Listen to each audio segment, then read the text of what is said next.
যাদের বাসাবাড়ি ক্ষতিগ্রস্ত হয়েছে থেকে মাননীয় প্রধানমন্ত্রী তারেক রহমানের পক্ষ থেকে সেই ঘরবাড়িগুলো মেরামত দেওয়ার করবার জন্য আমরা সরকারের তরফ থেকে প্রয়োজনীয় সহায়তা দেব। বিভিন্ন এনজিওর যে কিস্তি আছে সে কিস্তি আদায় বন্ধ রাখবার কথা আমরা বলেছি। পরের মাসে আবার অতিরিক্ত সুদ ধার্য না করা হয় সেটাও যেন নিশ্চিত করা হয়।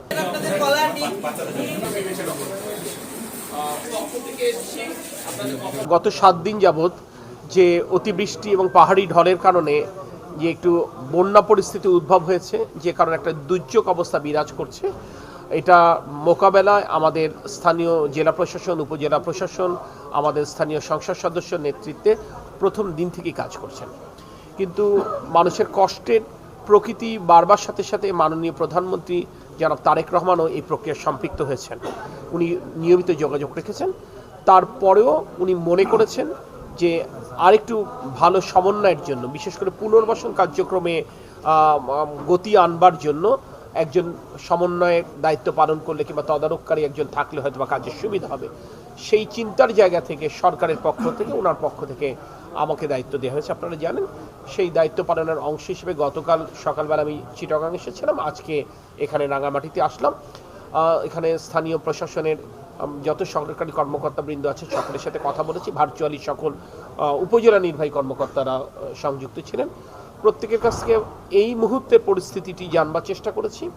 বিগত 6 দিন ওনারা কি কাজ করেছেন সেটি জানবার চেষ্টা করেছি, এবং আগামী দিনগুলোতে পরিস্থিতি মোকাবেলা কি করবেন সে ব্যাপারে তাদের প্রস্তুতি সম্পর্কে জেনেছি, এবং এক্ষেত্রে আমরা আমাদের পরামর্শ যেখানে যেটা প্রয়োজন সেটা দেবার চেষ্টা করেছি।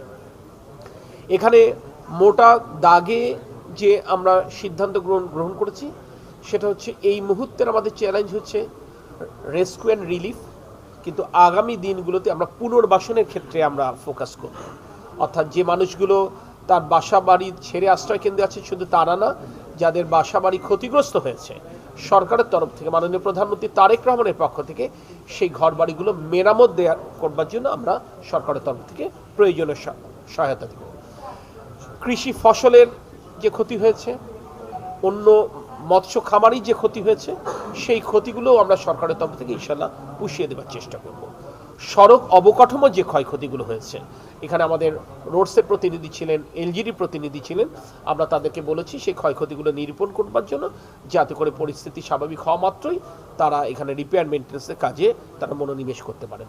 বিদ্যুৎ বিভাগের কর্মকর্তাবৃন্দ ছিলেন, তাদেরকে বলা হয়েছে প্রাকৃতিক দুর্যোগের কারণে যদি কোনো এলাকা বিদ্যুৎহীন থাকেন, কত দ্রুততম সময়ের মধ্যে সেখানে বিদ্যুৎ আবার তারা ফেরত পেতে পারেন সে এলাকার মানুষ, সে ব্যাপারে তাদেরকে সর্বতোভাবে সদা প্রস্তুত থাকতে হবে।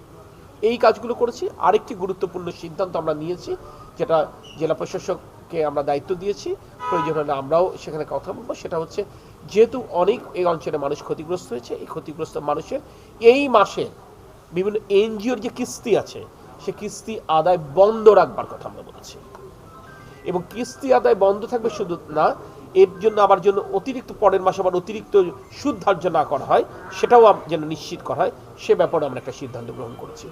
আমরা আশা করছি আমরা এই টিম অত্যন্ত এফিশিয়েন্টলি কাজ করছেন প্রথম দিন থেকে। আজকে তাদের আমি কথা আগেও শুনে এসেছি, আজকে শুনলাম, আমরা আশ্বস্ত হয়েছি আগামী সপ্তাহে ইনশাল্লাহ আমরা একটা আবার ফলো আপ ভিজিটে আসবো। আমরা মনে করি এই রাঙামাটি জেলার যে মানুষ কষ্ট পাচ্ছেন, সেই কষ্ট সময়ের সাথে সাথে ইনশাল্লাহ আমরা সকলের সম্মিলিত প্রচেষ্টায় লাঘব করতে সমর্থ।